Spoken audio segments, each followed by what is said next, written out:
Quem será você daqui a 5 anos? O mundo não será o mesmo. É preciso cuidar do futuro. Faça PUC Goiás, vestibular tradicional, social, transferência e segunda graduação. Inscreva-se, PUC Goiás, conhecimento a serviço da vida.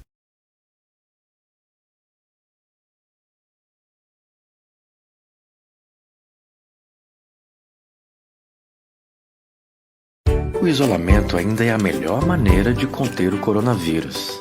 Mas para quem tem que sair de casa, a nova orientação é: use máscara.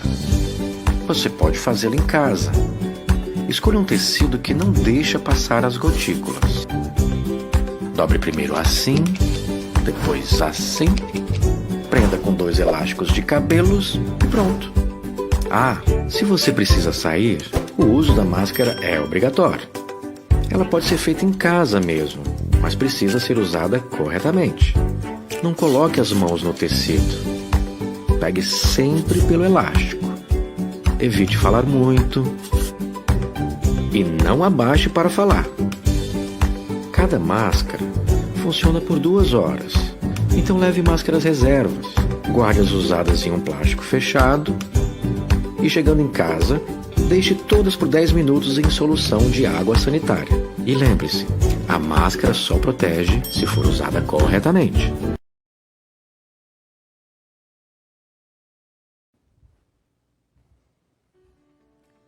Olá, eu sou o professor Volmir Amado, reitor da PUC Goiás.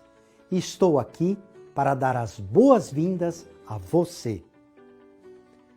É com muito esforço que nos reinventamos e nos adaptamos a este momento singular na história da humanidade. Aqui, na PUC Goiás, construímos esse modo de regime remoto para continuarmos nos comunicando diretamente com você, onde quer que você esteja.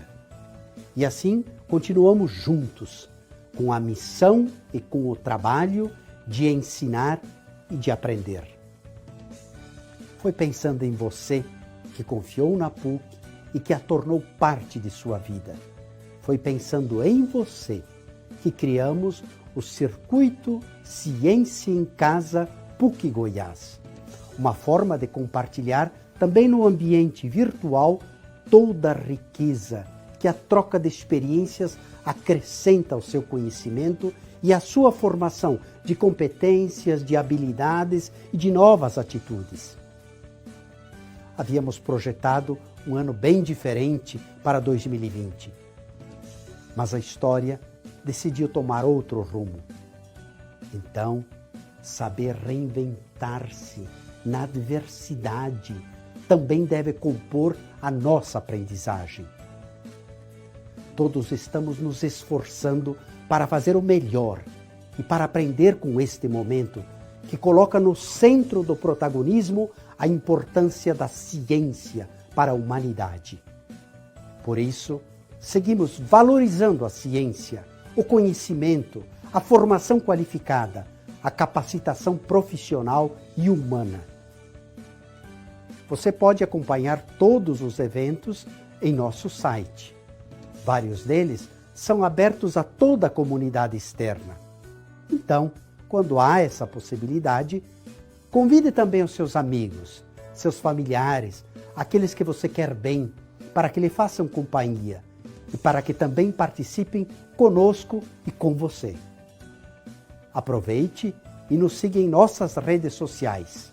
Somos @PUC Goiás em todas elas. Um forte abraço e saiba que tudo isso irá passar. Sairemos mais fortes do que nunca.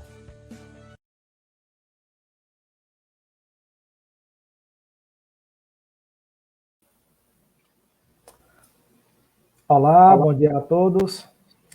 Sejam todos muito bem-vindos à Escola de Ciências Exatas da Computação da PUC Goiás, através desse nosso canal no Facebook.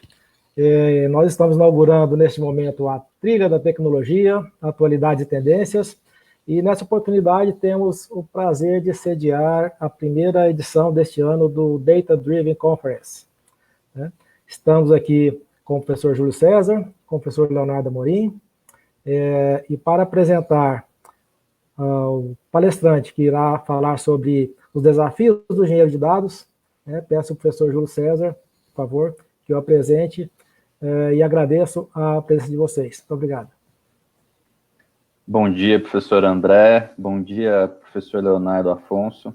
É um prazer estar aqui com vocês hoje e iniciando uma série de lives, né, que a gente tem planejado, associadas aí ao novo MBA em Ciência de Dados da PUC. E eu tenho uma frase aqui para a gente começar o dia. Dizem que os dados são o novo petróleo, mas eu vi uma frase que diz que os dados são a espada do século XXI. Então, vamos aprender como se tornar um samurai para manipular essa espada, né? E hoje é uma oportunidade para quem quer saber sobre o mundo de engenharia de dados, com um dos melhores engenheiros de dados que eu já tive a oportunidade de conhecer, o professor Leonardo Afonso Amorim. Ele que é engenheiro de computação pela PUC Goiás, mestre em ciência da computação pela Universidade Federal de Goiás, com foco em inteligência computacional, doutor em ciência da computação também pela UFG, com pesquisa sobre algoritmos eficientes, escaláveis e suas implementações paralelas em arquiteturas multicore e many-core, a fim de acelerar tarefas de busca de documentos por similaridade, usando técnicas de machine learning. Também na UFG, ele fez pesquisa sobre a aplicação de machine learning para o reparo automatizado de software e lecionou sobre inteligência artificial e computacional para engenharia da computação na Universidade Federal de Goiás. Ele que é engenheiro de dados na For Linux e professor universitário em programas de pós-graduação de Big Data e Machine Learning. Seja bem-vindo, professor Leonardo Afonso. A gente deseja aí uma ótima live para todos vocês que estão assistindo e para nós daqui. Obrigado. Gostaria de agradecer ao convite do professor André, do professor Júlio, e gostaria de compartilhar com vocês essa experiência sobre essa área aí fascinante, né, cheia de desafios, que é a área de engenharia de dados. Obrigado. Ok, podemos começar? Bom, vou compartilhar aqui então os slides. A ideia inicial é fazer uma fundamentação teórica, mas eu gostaria de compartilhar com vocês algumas práticas envolvendo algumas ferramentas, principalmente relacionadas ao ecossistema Hadoop. E, para iniciar, eu gostaria de discutir alguns conceitos importantes que acredito que muitos já devam estar até calejados de ouvir, né? Por exemplo, o que é o termo Big Data, o que está relacionado, né? E Big Data tem a ver, né, com trabalhar com grande volume de dados, mas Big Data não é só isso, né? Big Data tem a ver com várias características, não só volume, mas também trabalhar com diversos formatos de arquivo, seja ele estruturado, semi-estruturado, não estruturado, volumes de dados que são gerados em alta velocidade, dados nos quais eu tenho que ter um grau de confiança elevado para conseguir extrair conhecimento e assim poder gerar tomadas de decisão que vão trazer impacto positivo para o negócio, né? Ou seja, eu tenho que extrair valor. E o professor Júlio falou em algo interessante, né? Que o dado é o novo petróleo, ou seja, ele é algo bruto. Ou seja, eu tenho que extrair algo desse grande volume de dados que é gerado em alta velocidade, em diferentes formatos, e extrair algo de valor. E um profissional, né, que é importante para trabalhar com todas essas características, né, que a gente chama de 5 vezes, começou inicialmente com 3 vezes, hoje já se fala em 10 vezes, né, e aí já virou moda, né, já se brincar, se você for pesquisar aí já tem até mais do que isso, mas o que importa hoje em dia, o grande desafio de trabalhar com dados já não é nem tanto processamento e armazenamento, dado que a computação em nuvem evoluiu muito nos últimos anos, né, e você consegue escalar bem essa parte de armazenamento e processamento. Se você tem orçamento para fazer isso não chega a ser um impedimento. Mas você trabalhar com essas diversas fontes de dados em diferentes formatos e você criar um pipeline, ou seja, uma linha de montagem do seu dado, para que você consiga extrair valor, é algo que é o principal desafio hoje considerado da área de Big Data. Por quê? Porque outros profissionais dependem desses dados, como principalmente o cientista de dados. O engenheiro de dados, ele vai fornecer o quê? O suporte para o cientista, principalmente o cientista de dados, tá? Então, o principal desafio hoje é trabalhar essa linha de montagem do dado. Prosseguindo, o volume de dado, né? Então, para você ter uma ideia do que é o Big Data, o pessoal costuma falar, Big Data é acima de terabytes, né? Mas você pode iniciar com um volume abaixo de terabyte, mas se você tem uma taxa de crescimento alta, você já pode considerar que você está trabalhando com Big Data. Se você tem uma perspectiva que esse dado vai crescer muito rápido, você já está trabalhando com Big Data. Okay? Então, por exemplo, se eu não me engano, essa figura é do ano de 2019. Então, por exemplo, você tem aqui no YouTube, então, principalmente as redes sociais que geram dados principalmente não estruturados. O que é dado não estruturado? É aquele dado que não tem um esquema fixo, rígido.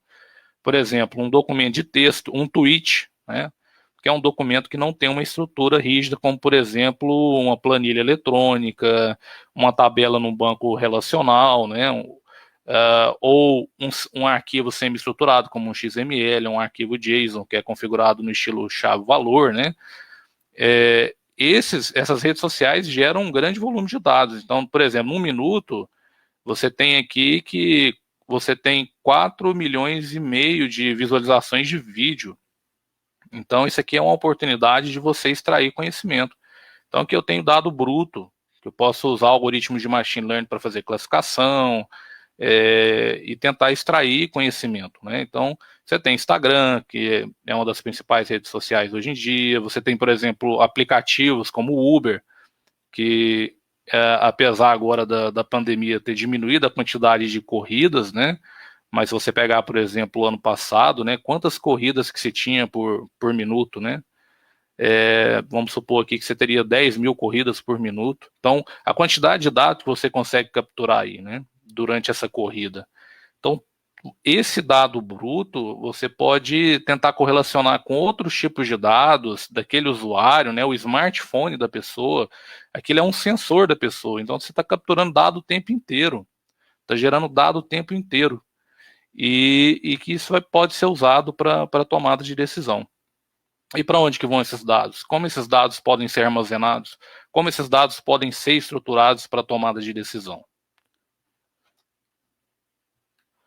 Então, para você ter uma ideia, né? Um Boeing 787 produz em torno aí de 0,5 terabyte de dados durante um voo, né? Então, existe aquele conceito de dado, conceito de informação, conceito de conhecimento. Qual que é a diferença entre esses três tipos de conceitos, né? Por exemplo, usando esse exemplo prático aqui, o dado é o que é coletado por meio de sensores. Então, você vai ter sensores espalhados para a aeronave, cada sensor com a sua determinada finalidade. E imagine, por exemplo, que você tenha sensor nos flaps da aeronave, né? A gente tem aqui essa figura abaixo. Então, é muito comum quando a gente está fazendo um voo, né? A gente vê essa parte aqui se movimentando, né? E esse flap ajuda a sustentar a aeronave. E, principalmente, a gente vê essa parte atuando no processo de pouso, principalmente. Então, o flap emite o sinal de vibração. Isso é um dado. Os sinais são gerados durante o pouso da aeronave. Isso é uma informação. O que é o conhecimento? É saber que é natural um flap vibrar durante o pouso. Então, para você ver que durante um voo, quase 1 terabyte de dado é produzido. E será que é interessante coletar, armazenar essas informações? O que isso aí pode ajudar, né? É claro que isso aí, quem vai ajudar a responder esse tipo de pergunta é quem é da área de negócio da aviação, por exemplo, né? Então, quais são os desafios dessa área de Big Data, né? Então, muito se falou na questão de processamento, na questão de armazenamento, aí veio a questão do MapReduce, mais ou menos em 2004, veio o HDFS como sistema de armazenamento distribuído, o ecossistema Hadoop ganhou força nessas últimas décadas, a NVIDIA tem ganhado bastante força aí com o framework dela, com a arquitetura CUDA, para processamento de algoritmo machine learning, com processamento para análise de dados, agora com a biblioteca Rapids, etc. Ou seja, tem surgido várias ferramentas para auxiliar esse grande volume de dados, né? E não só a questão de processamento e armazenamento, mas também facilitar o uso desses tipos de hardwares novos, né? Hardwares focados para processamento de granularidade fina, de granularidade grossa, etc. Que a gente vai comentar daqui a pouco, né? Então, o desafio maior hoje em dia é o quê? É você construir um pipeline, um conjunto de passos para você processar esses dados de modo a você sempre conseguir buscar mais fontes de dados, unificar esses dados, mesclar esses dados, de modo que você possa fazer correlações que vá ajudar os algoritmos projetados pelos cientistas de dados, né? Mas de maneira eficiente, de maneira rápida, de maneira que você sempre busque diminuir a latência dos seus algoritmos, que é o tempo de resposta que o algoritmo vai levar para entregar um determinado resultado, e sempre sendo capaz de trabalhar com um grande volume de dados, ou seja, com alta taxa de transferência. A gente costuma falar que o engenheiro de dados, ele é um engenheiro de software, sempre preocupado com essa questão de latência e taxa de transferência, latência e throughput, né? E, principalmente, trabalhar com diversos tipos de formatos de dados. A maior parte dos dados hoje em dia, né, são dados não estruturados, principalmente por causa da web. Então, esses dados não estruturados, a gente especula que são os dados que mais podem trazer, né, a parte da riqueza de conhecimento. E aí há vários desafios para poder estruturar esses dados e poder prover um acesso com baixa latência para que possa se utilizar algoritmos para extrair conhecimento, fazer predição, etc.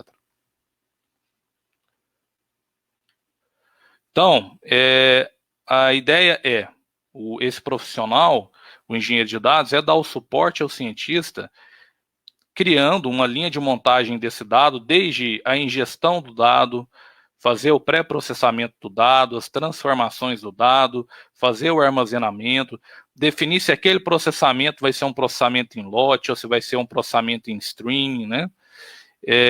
Definir esse pipeline para que o cientista de dados possa ter acesso a esses dados e usar os seus algoritmos, por exemplo, de machine learning, de inteligência artificial, e extrair conhecimento. Tá? Antigamente, o cientista de dados, a gente fala antigamente, mas isso é recente, né? Ele focava muito nesse trabalho do engenheiro de dados, e aí ele acabava saindo do foco dele, que é o quê? Fazer os insights dele, elaborar as hipóteses dele em cima do problema de negócio que ele queria resolver. E aí ele se perdia naquela quantidade de dados, onde ele tinha que buscar o dado, como ele tinha que transformar, para depois chegar lá no final da ponta para saber como usar o dado. Então ele perdia muito foco. Aí o mercado viu a necessidade de ter um profissional que fizesse o quê? Esse trabalho de preparação do dado. Então, hoje em dia, a gente tem esses dois profissionais trabalhando muito em conjunto, o engenheiro de dados e o cientista. O principal papel do cientista de dados é o quê? O nome dele é cientista. O que o cientista faz? É elaborar hipóteses e testar, fazer experimentos para resolver um problema. E aí ele pode usar o quê? Ele vai ter que ter conhecimento de programação, tem que ter conhecimento de estatística, tem que ter conhecimento de algoritmos de machine learning para fazer o quê? Testar essas hipóteses, elaborar os seus modelos de machine learning a fim de quê? de fazer predições no futuro, né, para tentar tomar decisões de maneira mais rápida a fim de ter vantagens no negócio, em organizações. Só que para isso, o que ele precisa? De dados. E ele precisa de dados de qualidade e precisa de dados em grande volume e dados de maneira rápida. E aí, o profissional que vai dar o suporte ao cientista de dados é o engenheiro de dados. Então, as skills do engenheiro de dados são também programação, ele tem que ter a noção básica de machine learning, ele tem que conhecer a dor do cientista, ele tem que conhecer o trabalho do cientista de dados. Por quê? Porque ele que vai dar o suporte para esse profissional. São duas áreas multidisciplinares, ou seja, são duas áreas que envolvem pesquisa constante. O profissional tem que se atualizar constantemente, mas são duas áreas desafiadoras. Para quem gosta de desafio, para quem gosta de programar, para quem gosta de fazer pesquisa, são duas excelentes áreas, tá? Mas são dois perfis diferentes. Então, o engenheiro de dados vai preparar o pipeline e o cientista de dados vai ficar focado ali no final do pipeline, que é para fazer a predição, trabalhar com a parte de visualização de dados, etc. Bom, deixa eu só dar uma olhadinha aqui no chat para ver se tem alguma coisinha. Então, tá tudo ok. Bom, continuando, daqui a pouco a gente vai ter uma etapa para perguntas. Então, vou continuar a apresentação. Bom, eu estou falando aqui bastante sobre pipeline de dados, né? O que é pipeline? É uma linha de montagem. Você pode fazer uma metáfora aí, um paralelo com a linha de montagem de um carro, né? Você primeiro ali pega o chassi, tá? Não entendo muito de carro, mas eu vou tentar fazer essa metáfora. Você vai lá, acrescenta as rodas, depois vem a parte de cima, você vai adicionar as portas, né? E assim sucessivamente. Então, a ideia é você tem ali as suas fontes de dados, que são variadas, de diferentes formatos. Você tem dados em bancos relacionais, seja um MySQL, um Oracle, um Postgre, etc. Você pode pegar dados em redes sociais, Facebook, Instagram, Twitter, etc. Você pode usar APIs para isso, né? Você pode buscar em aplicações web que você tenha. Você pode pegar dados vindos de sensores. Então, aos poucos você quer monitorar a variação de temperatura em um frigorífico, por exemplo. Então, você pode ter sensores ali, coletando dado o tempo inteiro e mandando para algum lugar, armazenar em algum lugar. E aí, depois, alguma aplicação vai consumir esse dado, vai dar uma estrutura para esse dado para tomar alguma decisão, para fazer alguma coisa com esse dado. Tá? Por exemplo, log de aplicações, logs de servidores web, logs de sistema operacional.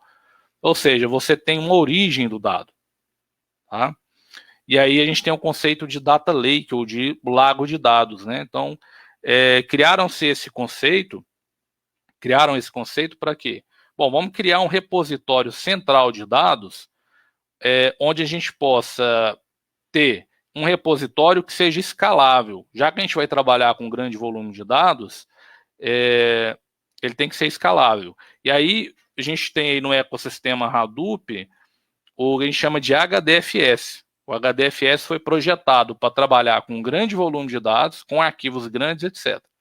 Então, você pode armazenar ali dado estruturado, dado semi-estruturado e não estruturado. Todo tipo de dado no seu formato bruto. Ou seja, você vai ter um cluster ali, de modo que, à medida que você vai ocupando espaço ali no disco, né? Você tem vários nós no cluster, você vai acrescentando nós na máquina, você vai fazendo um escalonamento horizontal. Tá? A ideia é essa. E você pode fazer isso em nuvem também. Você tem produtos ali, por exemplo, da AWS, o Amazon S3, da GCP, que é o da Google Cloud Platform. Você tem o Google Storage, né? Também é um exemplo de Data Lake.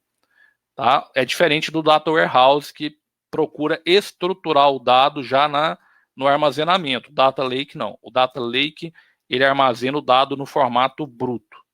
Então, ele vai centralizar, ele vai democratizar o acesso ao dado para vários pipelines que você possa vir a ter.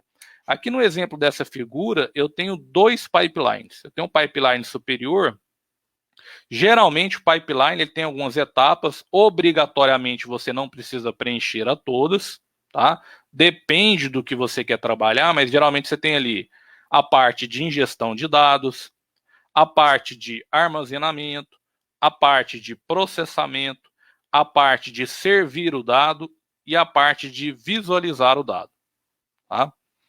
E aí você tem ferramentas para cada etapa do pipeline. Escolher essas ferramentas é papel do engenheiro ou do arquiteto de dados. Quando você não tem um arquiteto de dados na organização, quem escolhe as ferramentas é o engenheiro. E geralmente o papel principal de um arquiteto de dados é fazer a modelagem do dado. Por exemplo, eu vou escolher um banco de dados não relacional orientado à coluna. Eu vou usar um HBase, por exemplo. Quando eu vou usar um HBase? Isso um arquiteto de dados vai saber decidir melhor, mas o engenheiro de dados mais experiente também tem condição de fazer isso. Mas o engenheiro de dados ele está capacitado também a escolher as ferramentas. Então, quais são as ferramentas de ingestão de dados que existem? Quando eu vou usar um Kafka? Quando eu vou usar um Flume? Quando eu vou usar um Scoop? Quando eu vou usar um HDFS para fazer armazenamento? Quando eu vou usar um banco de dados não relacional? Quando eu vou usar um HBase? Quando eu vou usar um Cassandra, por exemplo? No processamento, quando eu vou usar um Spark Streaming? Quando eu vou usar um Spark Simples? Quando eu vou usar um MapReduce? Quando eu vou usar um R, por exemplo? Quando eu vou usar um processamento em GPU? E para servir o dado? Quando que eu vou usar um Cassandra? Quando eu vou usar um Elasticsearch para busca de documentos? Quando eu vou usar um banco relacional mesmo? Para visualização de dados, quando eu vou usar um Kibana, um Tableau, um Pentaho, etc. Então, isso é papel do engenheiro. E aí, para definir esses tipos de coisa, ele tem que saber o seguinte, ele tem que pensar em latência e throughput, ou taxa de transferência. Ou seja, quais são os requisitos do meu projeto? A análise de requisitos é uma tarefa que o engenheiro de software faz, por isso que eu falei, um engenheiro de dados é um engenheiro de software especializado. Tá? Então, aqui eu tenho dois exemplos de pipeline. Tá? Então, aqui no primeiro exemplo, imagine o seguinte, que eu tenho que ter um processamento de dados que seja o mais próximo possível de um processamento em tempo real. Ou seja, eu tenho que ter uma latência onde o tempo de resposta, sei lá, tem que ser em milissegundo. Quase online.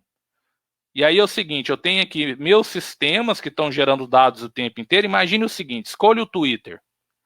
Imagine que eu queira descobrir, eu queira pegar dados lá no Twitter, eu quero fazer uma análise de sentimento. O cientista de dados chegou em mim e falou o seguinte, olha, Léo, eu preciso ver como que está o sentimento das pessoas em relação a posts sobre o Covid-19. O que eu posso fazer? Bom, vamos usar aqui como base de dados, como fonte de dados, o Twitter.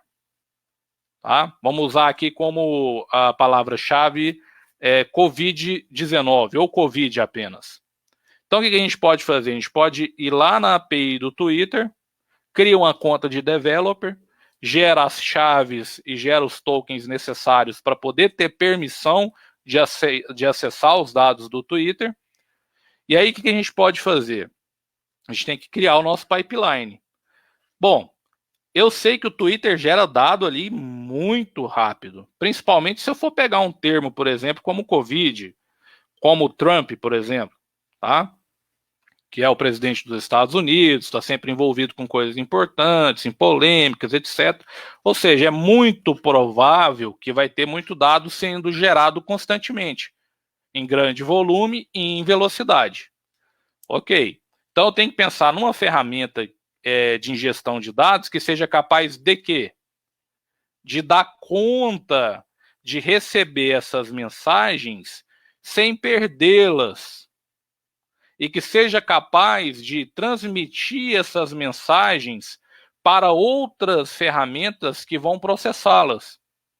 Então, a gente tem um exemplo hoje que está em alta, que é o Apache Kafka. O que é o Kafka? É uma ferramenta para processamento de streaming que é uma ferramenta distribuída. O que é um streaming, gente? O streaming, ele é um dado que ele tem um tempo de início, mas não tem um tempo de término.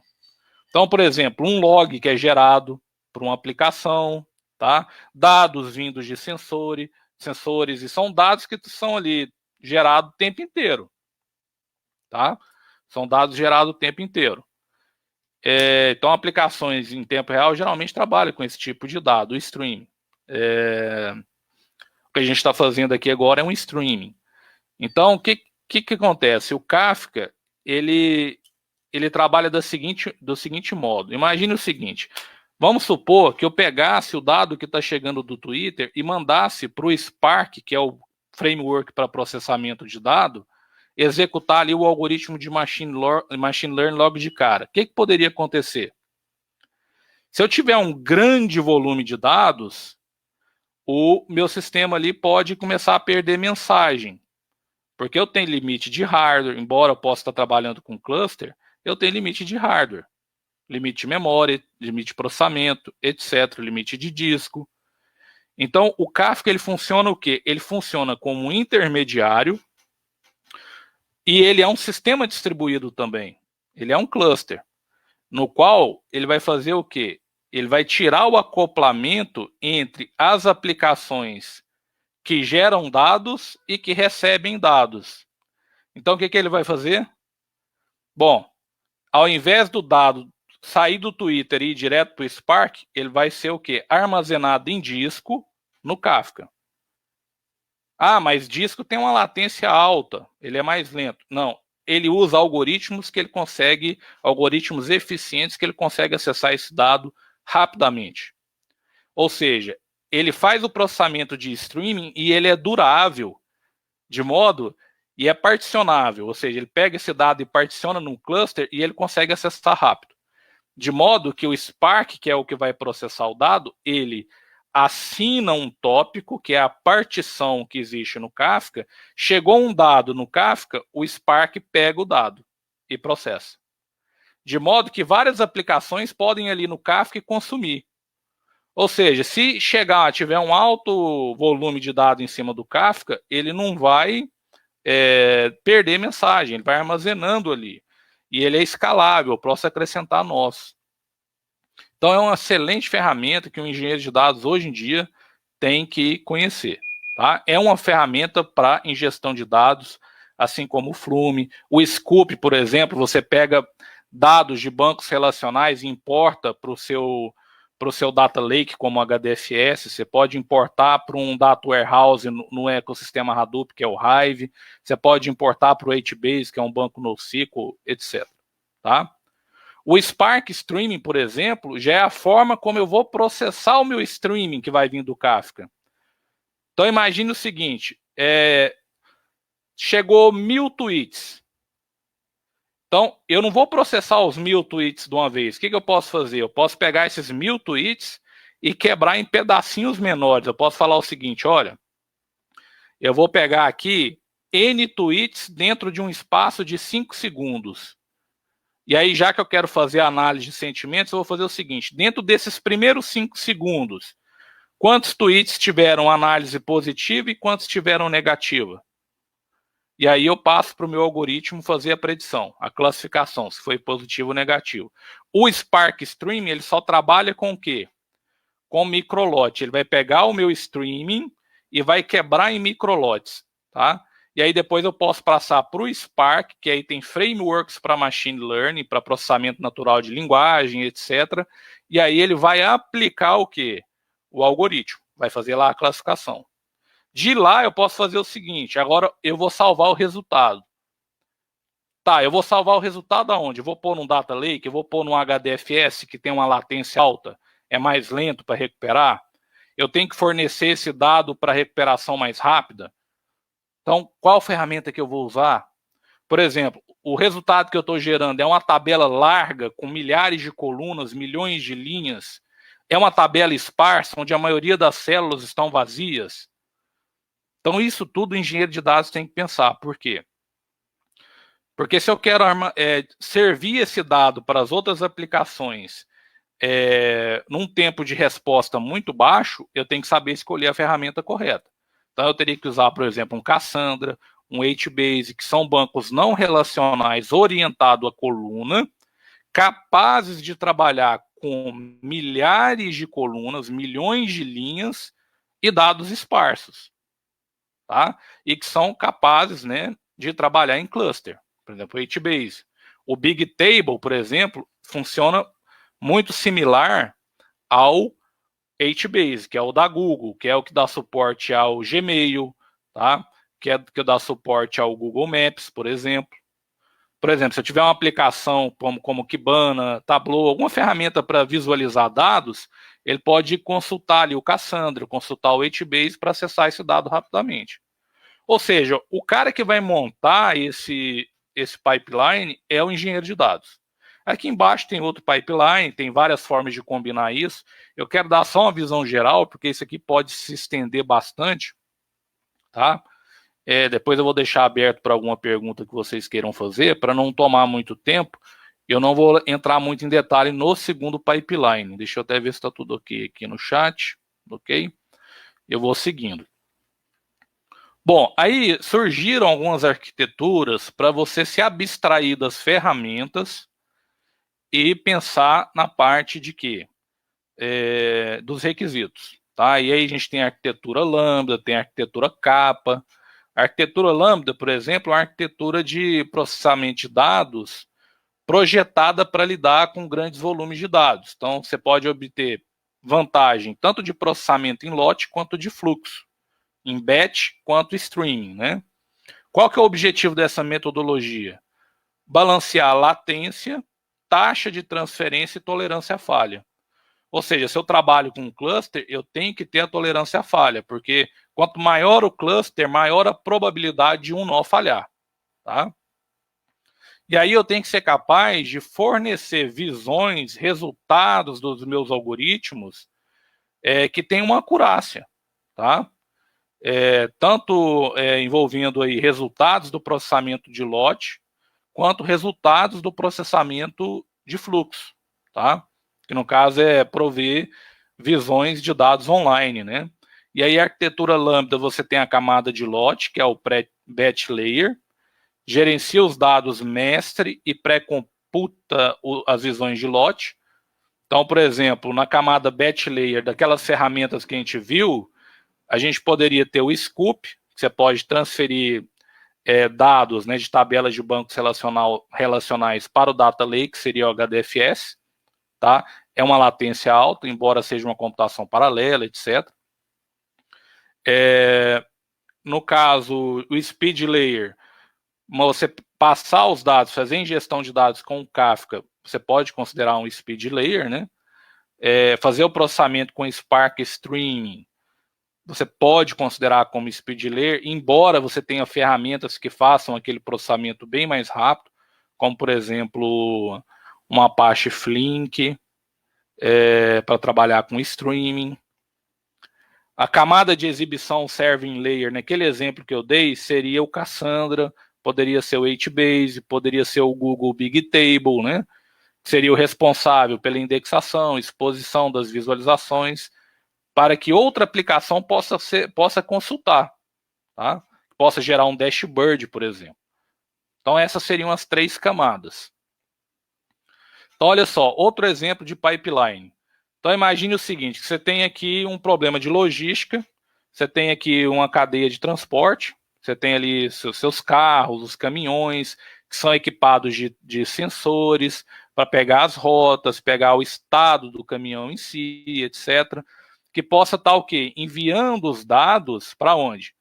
Para o Kafka, armazenando esses dados via stream. Imagine que você pode ter uma frota enorme, enviando um grande volume de dados a todo instante, ou seja, você tem que ter um cluster aqui capaz de processar esse dado, certo? Em grande volume, e que seja confiável, ou seja, o Kafka, ele armazena o dado e fornece a quem está consumindo, mas se o cara aqui está consumindo, por exemplo, o Spark Streaming, se ele consumiu o dado, puxou o dado do Kafka, não quer dizer que se outra aplicação precisar consumir, ele não vai ter mais. O Kafka fornece esse dado para outra aplicação. Você pode, inclusive, repetir o streaming. Tá? O Kafka permite isso. Tá? Tanto repetir desde o início, quanto de um determinado tempo. O Kafka permite fazer isso. Por isso que é uma ferramenta poderosa. Porque processo streaming é escalável, é durável, tá? Funciona fora do Hadoop, ele não é dependente do Hadoop para funcionar, assim como o Spark também não é dependente do Hadoop, pode funcionar com outras tecnologias. Então, você tem aqui uma aplicação do o Spark Stream para fazer o quê? Bom, estou pegando os dados do Kafka. Então, eu estou pegando o Stream. O Spark Stream vai fazer o quê? Vou quebrar esses dados em pequenos lotes. E aí eu posso fazer o quê? Bom, posso pegar esses dados e gravar no meu Data Lake, ou seja, eu posso colocar no meu Batch Layer, posso salvar ali para usar no futuro, certo? E posso também mandar para o Cassandra. Para quê? Para servir esse dado em baixa latência. Então, aqui eu tenho alta latência e aqui eu tenho baixa latência. Propósitos diferentes, tá? Então, às vezes eu quero ter uma visão no tempo parcial e depois eu quero ter uma visão global. Não é que tem uma visão melhor do que a outra. Então, por exemplo, eu quero ver hoje como está a análise de sentimento da população em relação ao Covid, hoje. Então, o que eu posso fazer? Eu vou lá na minha camada Serving Layer e vejo o quê? O do dia. Eu quero ver de um mês. Então, eu posso o quê? Agregar as visões do Speed Layer com o Batch Layer. Porque no Batch Layer eu pego o quê? O armazenamento do mês. E aí eu posso ter uma aplicação, pode usar qualquer tecnologia, você pode se abstrair da tecnologia, e aí ter um gráfico aqui mostrando como está o comportamento ao longo do tempo. Tá? A arquitetura Lambda permite você abstrair a ferramenta. Eu estou mostrando aqui as ferramentas já para vocês terem uma ideia do que você pode direcionar o seu estudo daqui para frente. Deixa eu ver como que eu estou de tempo. Ok. Bom, seguindo. Então, as principais funções do engenheiro de dados, né? Então, ele tem que estar atento à parte de escalabilidade, à parte de segurança dos dados, à parte de governança do dado, a parte de tolerância aos dados, a parte de latência, de throughput. Conhecimentos fundamentais, né? A parte de SQL, independente do banco de dados, você tem que estudar o SQL. Computação em nuvem, você tem que ter os fundamentos em computação em nuvem. Hoje, mais do que nunca, ter os fundamentos de ciência da computação, estrutura de dados, importantíssimo, algoritmos, né? Há pouco tempo atrás, a gente tinha aquela sensação que a gente saía dos cursos de graduação, de ciência da computação, de engenharia de dados, ia para o mercado, e tinha aquela sensação do que aquilo que a gente via nos cursos não tinha ligação com o mercado. Hoje em dia, tem muita ligação, então você tem que ter um bom fundamento em estrutura de dados, para você fazer as análises dos algoritmos, porque essa questão de eficiência do algoritmo, de eficácia, você tem que ter esse fundamento para fazer isso. Conhecimento básico ali do Linux, porque geralmente essa parte de ferramenta, de infra, funciona em Linux, tá? Inclusive em computação em nuvem.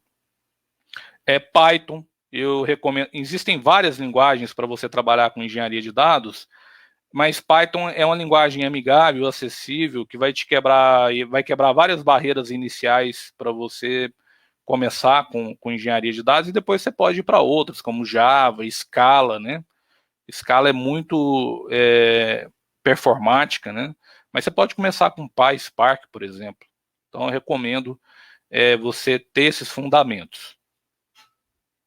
Como eu disse, tanto engenharia de dados quanto ciência de dados são áreas multidisciplinares, são áreas difíceis, mas são bem remuneradas, tá? E aí eu tenho falado bastante de latência, taxa de transferência, etc. Eu gostaria de fazer uma metáfora que eu costumo fazer nas minhas palestras, que é o seguinte. O Hadoop, por exemplo, ele não foi feito para resolver todo tipo de problema de Big Data, tá? Imagine o seguinte, igual CPU e GPU. Não é que GPU é um processador melhor que CPU ou vice-versa. São aplicações diferentes. Imagine que eu queira resolver um problema que é sair daqui de Goiás e ir para São Paulo. Então, mais ou menos 1.000 quilômetros de distância. E eu tenho duas formas de transporte de resolver esse problema. Eu posso ter uma Ferrari e um ônibus e usar a Ferrari ou o ônibus para transportar essa pessoa. Tá? O meu volume de dados aqui pode ser 2 pessoas. A Ferrari pode transportar 2 pessoas e o ônibus pode transportar no máximo 50 pessoas. O meu objetivo é transportar 100 pessoas. Esse é meu trabalho a ser resolvido. Tá? E aí eu te pergunto, para esse tipo de problema, independente de ter que fazer cálculo aqui detalhado, a Ferrari vai poder andar aí numa velocidade média de 110 km por hora e o ônibus a 80 km por hora. Para transportar 100 pessoas, o que seria mais vantajoso? A Ferrari ou o ônibus? Eu vou responder. No caso aqui, seria o ônibus. Por quê? O ônibus pode levar 50 pessoas, então ele teria que dar 4 voltas se eu for considerar ida e volta. Tá? Ou seja, eu dou 4 voltas. A Ferrari eu teria que fazer o quê? Só posso levar 2 pessoas de cada vez, eu tenho que levar 100. Então eu vou ter que, se eu considerar só ida, eu vou ter que levar 50 vezes 2, 100, né? Não vai ser interessante em termos de tempo e nem de consumo de combustível. Por quê? Qual que é o parâmetro aqui? Eu estou trabalhando com um grande volume de dados. Tá? E aí entra um conceito interessante. Por que o ônibus, nesse caso, é melhor? Porque eu estou trabalhando com um grande volume de dados. E aqui eu trabalho com a ideia de ocultar a latência. O que é ocultar a latência? É esconder o quê? A lentidão. Como que eu escondo a lentidão? Transportando um volume maior de dado. Então eu posso imaginar a Ferrari como uma máquina, um supercomputador, uma máquina só, um supercomputador, e você pode imaginar o ônibus como um cluster com um ecossistema Hadoop, por exemplo. Então você pode imaginar a Ferrari como uma CPU, você pode imaginar o ônibus como uma GPU, por exemplo. Tá? E aqui eu estou trabalhando com a ideia de latência e com a ideia de throughput ou taxa de transferência. Deixa eu ver aqui alguns comentários. Bom, depois eles vão me passar as perguntas. Ok. Bom, a gente já está quase finalizando aqui essa parte teórica. Daqui a pouquinho eu vou mostrar um exemplo, né? Tentar mostrar um exemplo prático aí para vocês. Eu estou quase estourando o tempo. A ideia de Data Lake, que eu já comentei, né, que é um repositório centralizado, distribuído para armazenar dado bruto de todo tipo, etc. Então, eu já vou seguindo essa parte, tá? Algumas ferramentas de Big Data, o Hadoop. Hadoop não é uma ferramenta em si, ele é um ecossistema de ferramentas, né? O Spark também é uma ferramenta, é um framework de processamento de dados. E aí ele tem vários frameworks ali dentro para machine learning, para SQL, para processamento de grafo, para stream, etc. O Apache Pig, que é para ETL, que já está entrando em desuso. O Hive, que é para Data Warehouse. O HBase, que é um banco NoSQL orientado a coluna. O MongoDB, que é para orientado a documento, NoSQL, né? Aqui tem uma GPU para falar da importância desse tipo de processamento, ou seja, não é só o sistema distribuído em si. E aí tem bibliotecas, né? Por exemplo, o TensorFlow para processamento de machine learning, que usa de GPUs, etc. Aqui um pouquinho de modelagem de dados, né? Que vale a pena estudar. Isso aqui é uma coisa interessante para o engenheiro de dados estudar. Antes de você ficar focado só em tecnologia, etc. Cara, vai estudar programação? Foca em estrutura de dados, principalmente. Vai estudar banco de dados? Vou estudar relacional? Estuda o modelo lá, entidade relacionamento. Vai estudar banco NoSQL? Vai entender como funciona a modelagem de dados. Depois você vai brincar ali, usa um Docker, vai testar a tecnologia. Mas como engenheiro, você tem que entender essa questão da modelagem, tá? Por que é mais interessante usar um HBase do que um orientado a documento? Quem vai responder essa pergunta é o engenheiro, ele que vai fazer o levantamento de requisito e vai dar essa solução. Por exemplo, eu vou trabalhar com tabela esparsa, eu vou trabalhar com uma tabela muito larga, eu vou trabalhar com uma tabela muito grande, entendeu? Qual o volume, qual que é a volumetria, então tudo isso você tem que pensar, tá? E para isso você tem que estudar a modelagem de dados. Eu falei do Scoop, né, para você movimentar dados de bancos relacionais para o HDFS, tanto importar quanto exportar, isso é uma ferramenta do Hadoop. Falei do Kafka, né, aqui é um outro exemplo de pipeline. Outra ferramenta importante é o NiFi, né, que é para você rotear o pacote dentro do pipeline, fazer as conexões das ferramentas, e é uma ferramenta visual, é você arrastar caixinhas, indicar fonte e destino, né, integrável ao Hadoop ou não. Então, é uma ferramenta em alta, por exemplo, até agora que eu comentei com vocês, estudar o Hadoop, mas principalmente estudar Kafka, estudar Spark, né, estudar o NiFi. Então aqui você arrasta, né, quero obter um arquivo, então eu vou lá, puxo um processador de arquivo, eu quero pôr o arquivo no HDFS, então ele vai fazer uma fila aqui para conectar esses dois processadores. E aí é interessante entender o que é uma fila. Onde eu vou descobrir isso? Naquela disciplina estrutura de dados, né? Então assim, está tudo conectado. Aqui um outro exemplo de pipeline, né? Então aqui eu posso usar uma API no Twitter, usar o NiFi para fazer o roteamento dos dados e passar esses dados para várias ferramentas. Aí quem vai escolher cada ferramenta, quando usar, é o engenheiro. Posso passar para um Kafka, posso passar para o Spark. O Flink, que hoje é o estado da arte para processamento de streaming. O Amazon S3, que é um data lake da Amazon. O HDFS, que é o data lake do ecossistema Hadoop, né? O Kinesis, que é o Kafka da AWS, o Elasticsearch para indexação de documento. E aí você tem aí a sequência, né, do Data Lake. Do Pipeline, desculpa. Então, essa combinação, né, essa interligação, esse sistema pode ficar bastante complexo, é o engenheiro que faz. Então, esse exemplo aqui, ó, por exemplo, desse slide, você tem aqui softwares de sistemas empresariais, aplicativos, sensores, tudo mandando dados para o Kafka via stream. Aqui eu tenho uma camada superior que seria processamento em tempo real. Então, eu tenho ferramentas como Spark, Storm também, que é processamento em stream. Inclusive, o criador do Storm foi quem criou a arquitetura Lambda. O Flink para processamento de stream. E o NiFi, que é para fazer o roteamento de pacote. Essa arquitetura aqui de cima é o real-time. Então, fazer análise de dados em real-time, dashboard, alerta, etc. A parte seria em batch. Então, Hadoop, alguma tecnologia em cloud, um banco relacional. Poderia fazer uma ciência de dados olhando para o passado, né? Relatórios, auditoria, backup, storage. Aqui um pouquinho do Spark, né? Então, Spark, você pode trabalhar com SQL, Stream, Machine Learning, grafo. Você pode rodar ele em cima do Hadoop, que seria o Yarn, que é o gerenciador do cluster, mas você pode integrar ele com outros clusters, como o Mesos, pode trabalhar com Kubernetes, etc. Ele é bem plug and play. Outra biblioteca importante é a biblioteca Rapids, né? Você pode trabalhar com ciência de dados usando GPU, sem ter que entender como fazer a programação paralela, que é algo bem difícil, tá? É algo recente, então a NVIDIA está bem à frente do mercado, bem à frente da Intel em relação a processamento para Data Science, vale a pena dar uma pesquisada.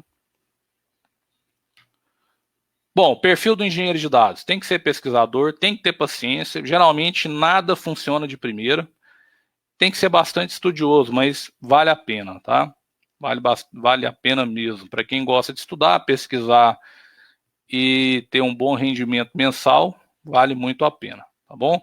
Eu vou mostrar aqui rapidamente, vou tentar pelo menos usar 10 minutos, viu, professor Júlio, professor André, mostrar uma prática aqui. É claro que não vai dar para entrar em detalhe de implementação de algoritmo, etc., mas para não ficar muita teoria, eu gostaria de mostrar um laboratório rápido. tudo bem? Antes da gente abrir para a pergunta, a gente pode ir até meio-dia? Só confirma para mim, por gentileza, até qual que é o nosso horário limite.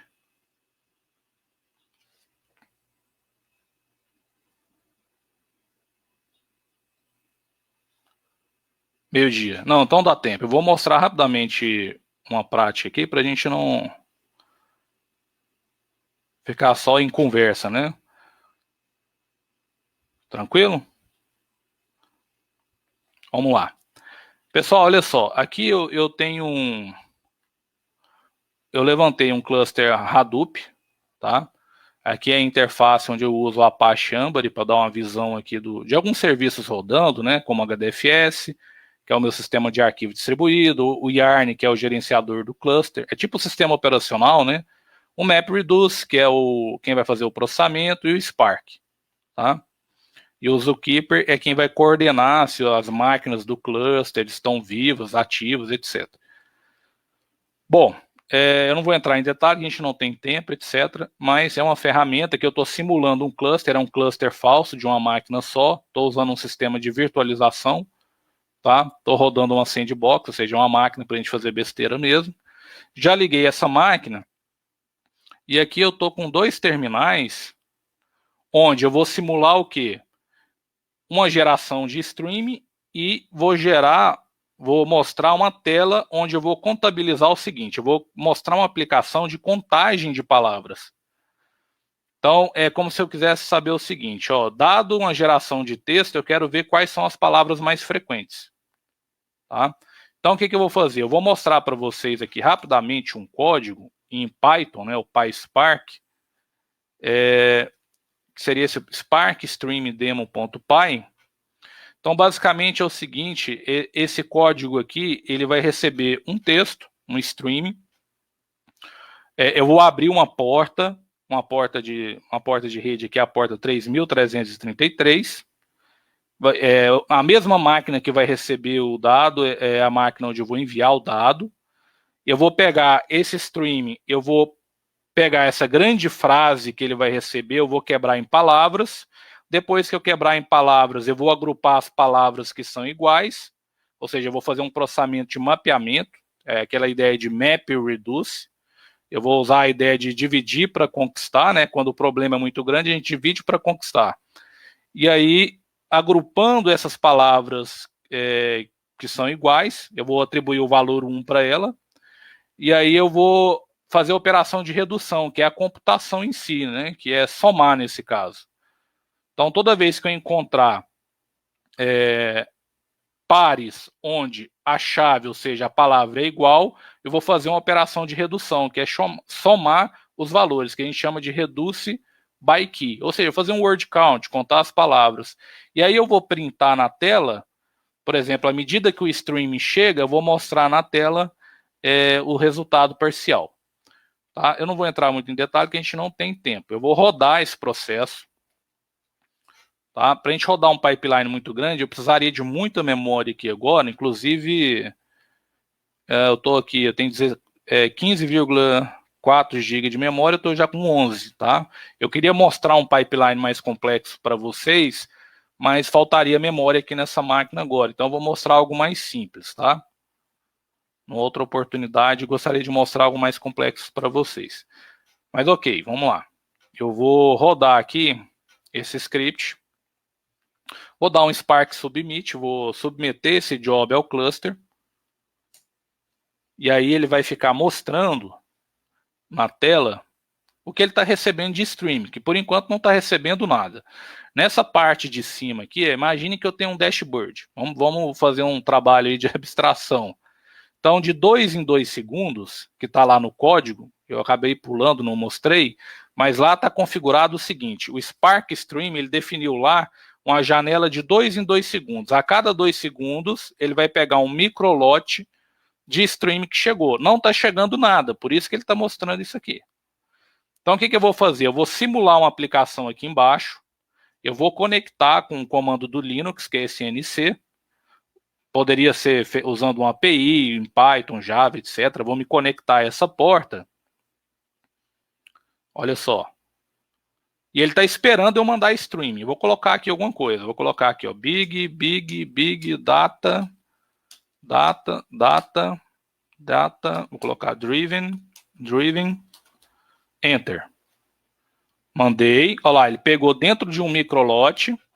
Ele fez o mapeamento e fez a redução. O que é a redução? Bom, driven ele viu 2 vezes. Data ele viu 4. Big ele viu 3. Vamos mandar de novo. O processo está rodando. Olha só, por enquanto ele não está recebendo nada. Vou mandar de novo. Vou mandar meu nome. Mandar de novo. Olha lá. Então aqui ele está mandando na tela, mas eu poderia configurar o meu código para mandar para um banco não relacional, para mandar para o HDFS, tá? Para mandar para um Spark fazer alguma outra coisa. Eu poderia construir o pipeline, tá? Então eu vou matar esse processo aqui e vou fechar essa máquina virtual para liberar a memória para mim, tá? Vou desligar aqui. Deixa eu ver se o pessoal conseguiu.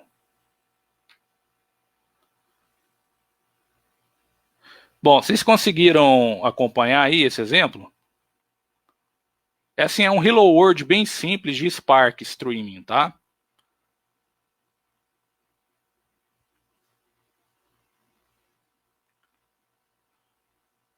Deixa eu ver isso. Live Comments. Legal, pelo que eu vi, o pessoal viu. Agora eu vou mostrar rapidamente, nos 5 minutos, eu peço até desculpas, porque é algo mais complexo, né, usando o Jupyter Notebook, análise de sentimentos a partir do Twitter. O que seria o pipeline aqui? É pegar dados que vêm do Twitter, tá? Eu quero analisar aqui se está tendo sentimentos positivos ou negativos do Twitter em relação ao Covid. Então, o que está sendo feito? Vai ser treinado um algoritmo de machine learning, no caso aqui é um Naive Bayes, que é muito bom para trabalhar com documento de texto, com tweets em língua inglesa, né, um dataset rotulado, é um algoritmo de aprendizado supervisionado, onde já foi classificado com 0 quando é negativo, 1 quando é positivo, tá? Deixa eu até mostrar aqui rapidamente esse dataset.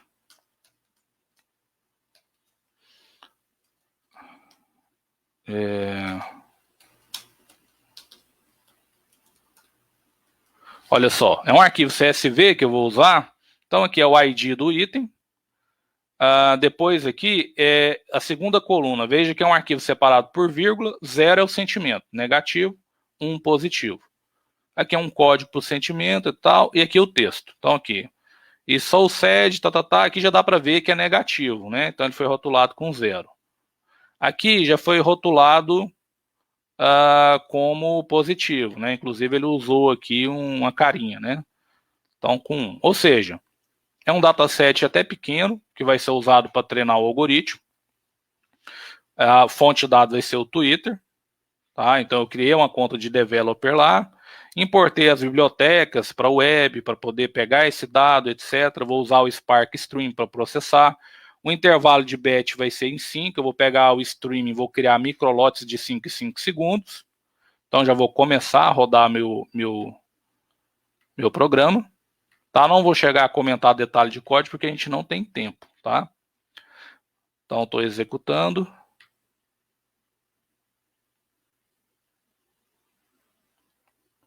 E aqui é o seguinte, eu vou ler aqueles arquivos. Aquele dataset tem 1.578.627 tweets classificados, tá?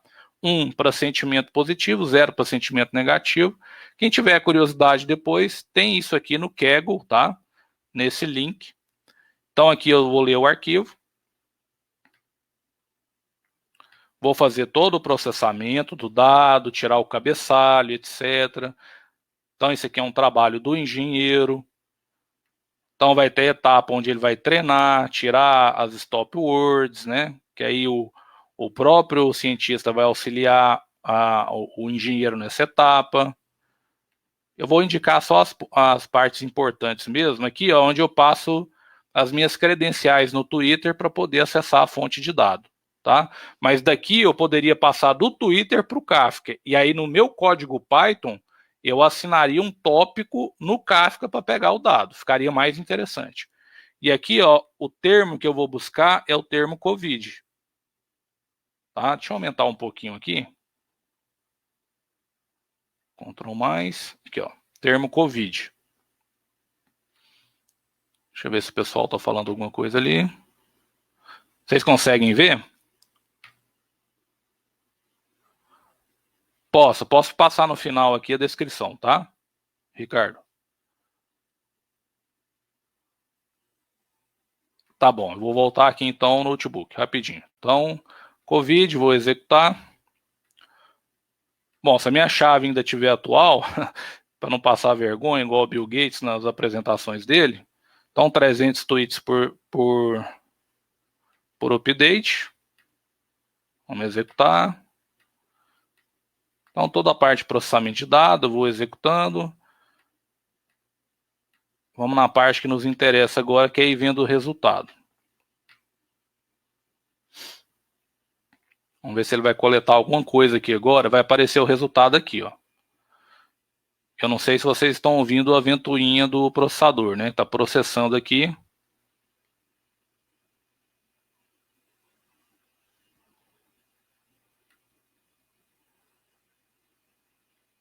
Então tem um laço para ver que ele vai acumulando, né, a quantidade de tweets.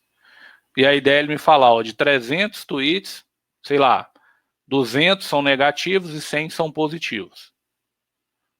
É claro que depois você pode pegar um tweet desse, abrir e ver se realmente o seu algoritmo está indo bem, né?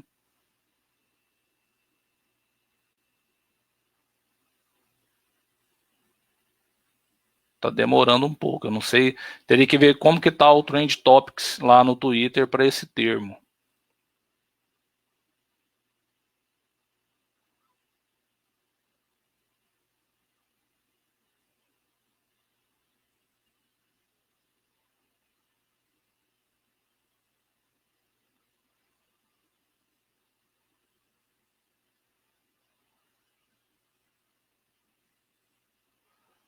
Deixa eu ver se eu tenho esse resultado de uma outra execução.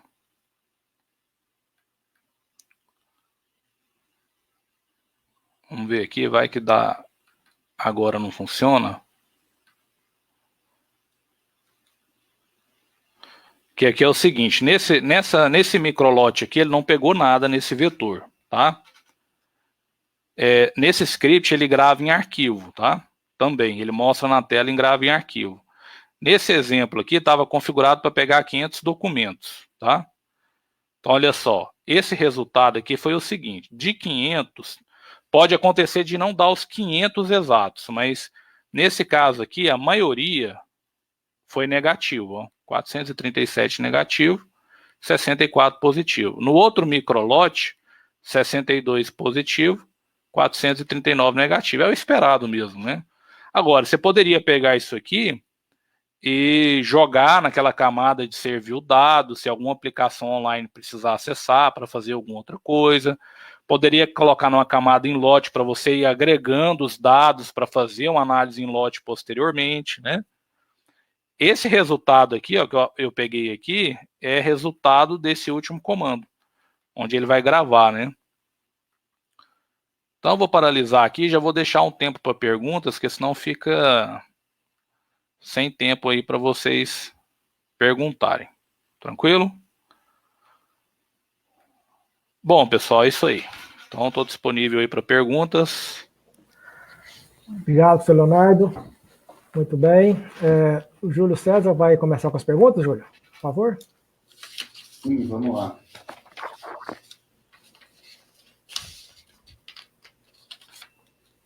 Vamos lá na primeira. Olá, professora Miriam, tudo bem? Bom dia, professora Miriam. Tá mudo, Miriam. Tá muda. Tá mudo aí, é. Eu fui sua professora, né? E agora eu estou aprendendo com você. Que bacana, né? Sim, é verdade. 2010, né? 2009, 2010. Gente, a professora Miriam é a nossa diretora da Escola de Ciências Exatas da Computação, aqui da PUC Goiás, né? E tem dado todo o apoio para a gente, né? Nesses eventos, nesses momentos. Professora Miriam, muito obrigado. É um prazer revê-la.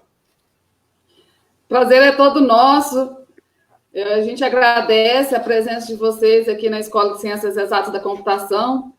Na época que o Leonardo estudou, era departamento de computação, né, Leonardo? Isso. Então, assim, eu fico muito feliz de ver um egresso da PUC Goiás, né, com essa desenvoltura da sua palestra.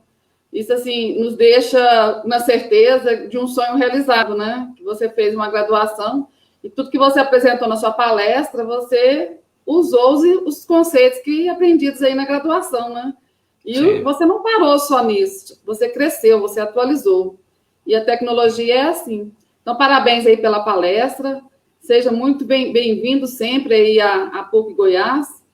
Agradeço também ao Júlio Pessoa, que está aí mediando as perguntas, e ao professor André. Com certeza, esse assunto, essa área, a gente tem muito a crescer dentro da ESSEC, para profissões futuro. Então, nós temos aí o compromisso de estar formando profissionais dessa área para que a sociedade se beneficie, né, desses profissionais que tanto necessitam aí. Que beleza, né? Vou usar seu algoritmo para ver nossas lives, se foram positivas ou negativas, passar o comentário aí, para a gente analisar a inteligência artificial. Nós fizemos uma jornada virtual da ESSEC com 27 atividades, acontecendo em 3 dias, com 17 mil visualizações. Então, se a gente pudesse compilar para ver quais foram os resultados, com certeza foram positivos, mas nada do que um algoritmo, uma estatística para mostrar isso para a gente, né? Dá um bom trabalho de engenharia de dados aí. Obrigada pela participação. Eu estou aqui no backstage, o que vocês precisarem de mim, tá? Professora Miriam, só para destacar que o professor Leonardo Morim é um dos integrantes, professor do nosso MBA em Ciência de Dados, né, que começa agora em agosto. Então, a gente tem o prazer de contar com o nosso time, é um time de peso, né? E o Leonardo está junto com a gente aí. Tá? Obrigado, Leonardo. Prazer é meu, uma honra. Tamo junto. Obrigada a vocês. Bacana. Gente, vamos começar lá nas primeiras perguntas. O Humberto Vicari, Leonardo, está perguntando se existe alguma ferramenta pronta para equacionar latência e throughput. Então, você citou muito, né, esses desafios. Está perguntando. Humberto Vicari está perguntando se existe alguma ferramenta específica para equacionar essas métricas. Não, ferramenta pronta ainda não, mas a gente pode compartilhar com ele posteriormente planilhas, né, para dar orientação para ele na escolha das ferramentas, né, que eu tenho montado para fazer essa escolha das ferramentas de acordo com os requisitos do projeto, né. Inclusive, essa pergunta dele é importante porque é uma das coisas mais cobradas nessas certificações que envolvem engenharia de dados, né. É o cerne principal aí do engenheiro de dados, tá? Por exemplo, qual que seria a latência envolvida quando eu preciso escolher um banco no SQL.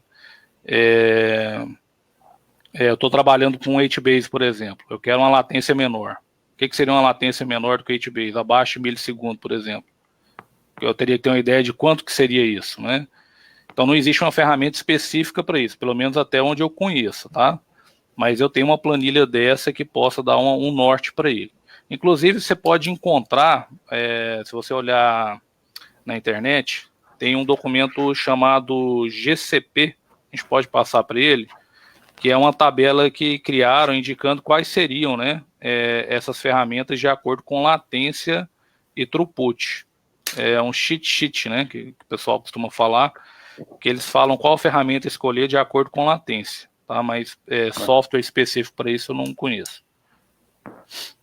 Bacana. Bom, pode passar meu contato para ele, é leonardoafonso@gmail.com, solicitando o documento que eu encaminho para ele. Ok, temos uma pergunta aqui do Alexandre Pontes, ele é nosso aluno do curso de Análise e Desenvolvimento de Sistemas, está comigo num projeto de iniciação científica. E o Alexandre está perguntando, no caso, o Apache Kafka é um message broker, certo? É um dos papéis dele, né? Mas não é só isso, tá?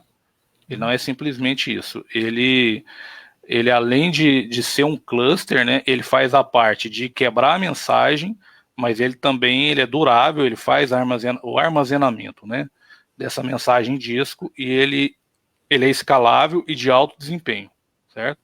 Então ele entra ali, ele não é só para fazer a parte de quebrar a mensagem, mas ele é também para tirar o acoplamento entre quem gera dado e quem recebe, né? Então, para quem já trabalha com engenharia de software, isso é importante, né? Um dos objetivos é diminuir o acoplamento entre os componentes de software, né? Bacana. Leonardo, o Wilgner Ferreira Santos tá perguntando se a gente pode dizer que o HDFS possui um conceito de blocos, tal como no Unix. E se sim, qual seria o tamanho desses blocos em média?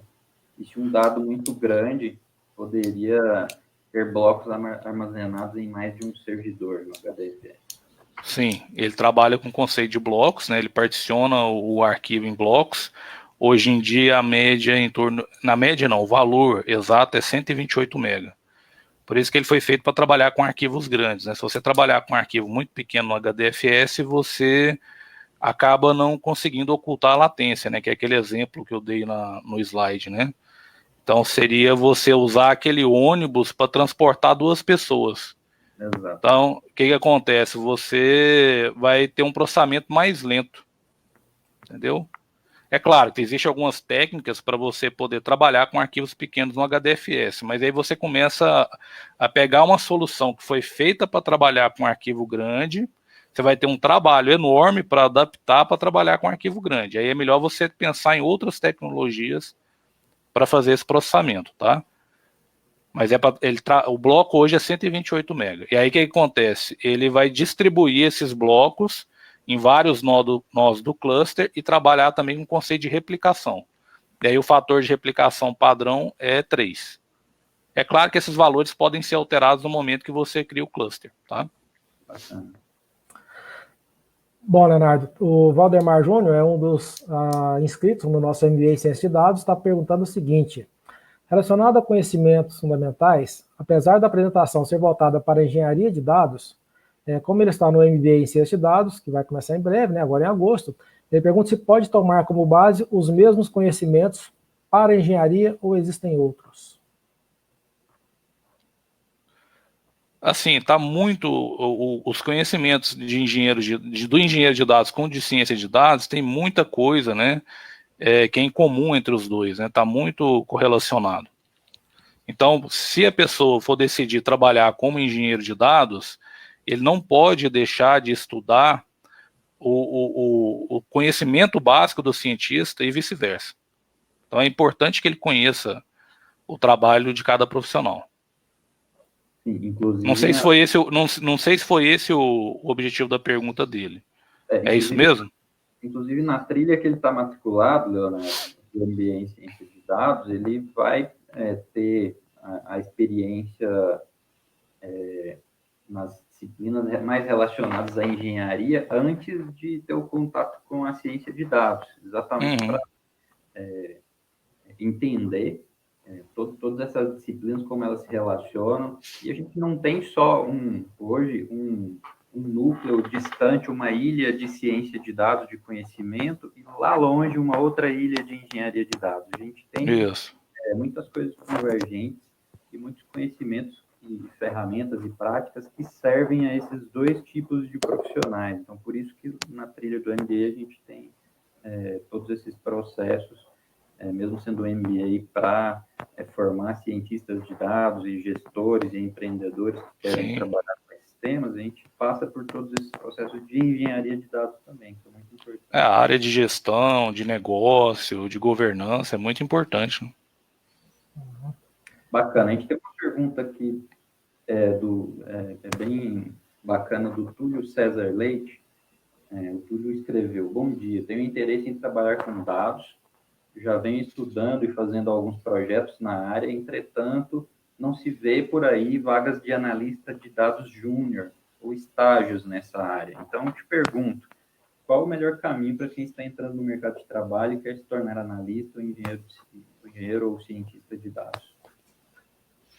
Ó, a sugestão que eu dou é estudar, né, por exemplo, as ferramentas que eu indiquei aqui, se ele quiser seguir a parte de engenharia de dados, focar em algumas certificações, principalmente essas certificações que envolvem nuvem, então ele pode escolher a AWS, Azure, GCP, né, porque elas acabam, embora foquem nas ferramentas particulares dela, mas envolve muito conceito da parte de machine learning, da parte de engenharia de dados, da parte de cientista de dados, tem uma demanda muito alta, vai forçar com que ele estude, busque esses conceitos, né, e que ele comece a escolher algum problema de interesse dele para buscar dados e criar esses pipelines, fazer laboratórios, colocar no GitHub dele, ou seja, ele tirar essa certificação para ele poder quebrar essa barreira inicial,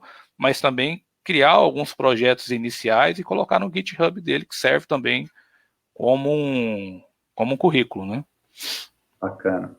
Leonardo, o Vicente Camargo também está perguntando em que momento ele poderia usar o Orange como ferramenta auxiliar, se for o caso. Orange? Isso. Não cheguei a trabalhar com essa ferramenta, Júlio. Também não conheço, Vicente. Não conheço. O professor Vicente Camargo é nosso professor aí da PUC, né? Parceirão aí. Sim. Muito bem. Vou pedir para o Cris. Só pergunta para ele, a ferramenta, só porque às vezes eu estou confundindo, é Orange ou é Ranger? Não, ele escreveu Orange. Orange mesmo. Ah, tá, não conheço. Não é a nomenclatura aqui do Apache Ranger, não. Tá bom. Bom, tem várias pessoas parabenizando. A Letícia Liara está perguntando uma pergunta mais relacionada à política aqui, que eu não vou nem fazer para você, não faz muito sentido. É perigosa a pergunta. O João Augusto Bueno, parabéns pela palestra, não consegui assistir desde o início. Não sei se foi comentado, mas como é feito o teste do algoritmo está respondendo corretamente, se a frase é positiva ou negativa. Nesse caso, ele está provavelmente falando do processo de ciência de dados de validação da acurácia daquele algoritmo que você utilizou. Teste acurácia, teste precisão, né? Aí, no caso, seria um trabalho do cientista de dados, né? Então, ele já faz a divisão do dataset, né? E ele tira uma porcentagem desse dataset no qual ele já conhece a resposta e ele verifica, uma vez que o modelo dele está treinado, o quanto, né, o algoritmo dele está acertando. Então, existem algumas métricas, como acurácia, precisão, F1 score, dentre outras, né? Então, matriz de confusão, existem técnicas estatísticas para que o cientista possa fazer essa validação. Bacana. Muito bem, temos aqui uma última pergunta. Bom, era a última, agora surgiu mais uma. Do João Luiz. Olá, poderia falar um pouquinho sobre como poderia ser um projeto de mapeamento e documentação das estruturas e dos dados existentes no Data Lake? Atlas, talvez? Eu acrescento aí que o João Luiz está comigo lá na Indra. Sim, conheço ele também. Ele trabalha com liderança funcional num time dentro da minha equipe, voltado exatamente para a engenharia de dados, e esse é um dos desafios que eles mais têm hoje, que são processos e boas práticas para a documentação. Então, uma pergunta super bacana que reflete uma dificuldade que existe mesmo no dia a dia. Sim, sim. Inclusive, ele está fazendo uma disciplina comigo na pós, né? Ô, João, em relação a essa parte de gerenciamento de metadados, no caso do ecossistema Hadoop, né? Realmente, quem faz essa função é o Apache Atlas, né? Ele faz esse gerenciamento dos metadados que tem no Data Lake, porque a ideia do Data Lake, né, a gente tem essa ideia que ele armazena todo tipo de dado no formato bruto, em diversos formatos, e como é para democratizar o acesso ao dado, vários usuários acessam, etc. E se a gente não tomar cuidado do que tem ali, de quem acessa, vira realmente uma zona, né? E aí a gente tem que ter uma ferramenta que vai mapear o que tem lá, a gente tem que ter uma certa governança, a gente tem que ter cuidado para ver quem que acessa esse tipo de dado, e aí não só o Atlas para gerenciar esse metadados, mas tem, por exemplo, no caso do ecossistema Hadoop, a gente tem o Apache Range, que você pode definir quem pode acessar, por exemplo, tabelas dentro do Hive, né? Quem pode acessar dados dentro do Data Lake, etc. Ele trabalharia em conjunto com o Atlas, né?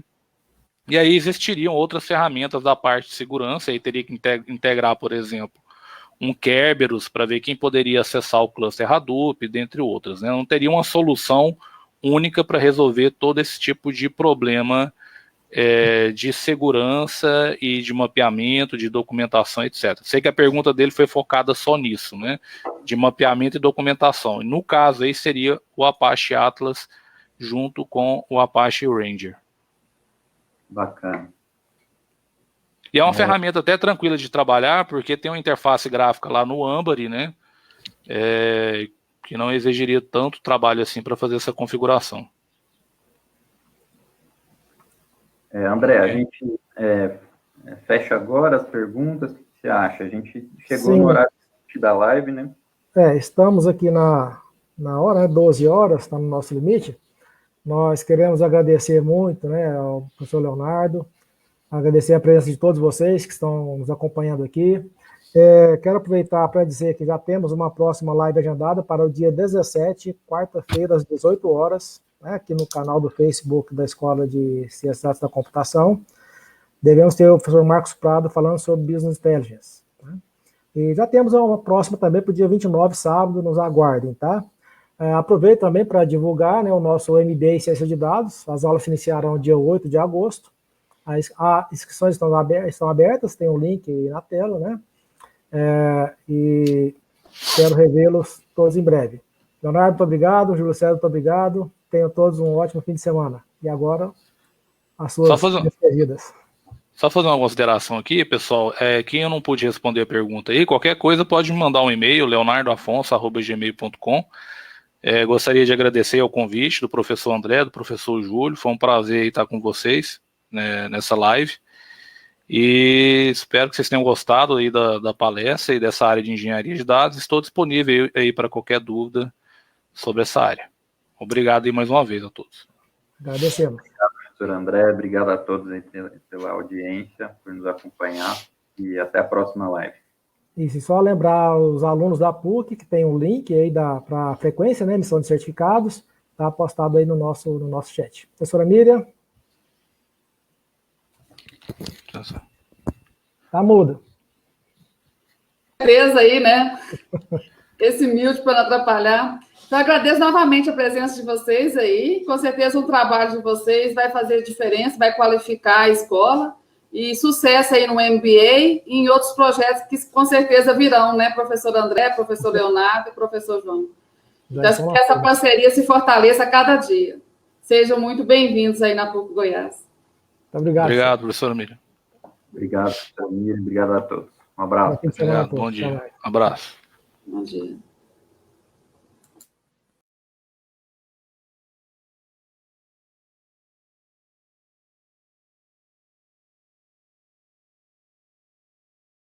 O isolamento ainda é a melhor maneira de conter o coronavírus. Mas para quem tem que sair de casa, a nova orientação é: use máscara. Você pode fazê-lo em casa. Escolha um tecido que não deixa passar as gotículas. Dobre primeiro assim, depois assim. Prenda com 2 elásticos de cabelos e pronto.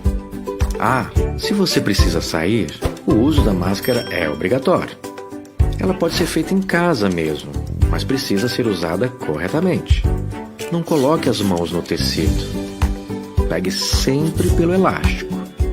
Evite falar muito. E não abaixe para falar. Cada máscara funciona por 2 horas. Então leve máscaras reservas. Guarde as usadas em um plástico fechado. E chegando em casa, deixe todas por 10 minutos em solução de água sanitária. E lembre-se, a máscara só protege se for usada corretamente. Quem será você daqui a 5 anos? O mundo não será o mesmo. É preciso cuidar do futuro. Faça PUC Goiás, vestibular tradicional, social, transferência e segunda graduação. Inscreva-se, PUC Goiás, conhecimento a serviço da vida.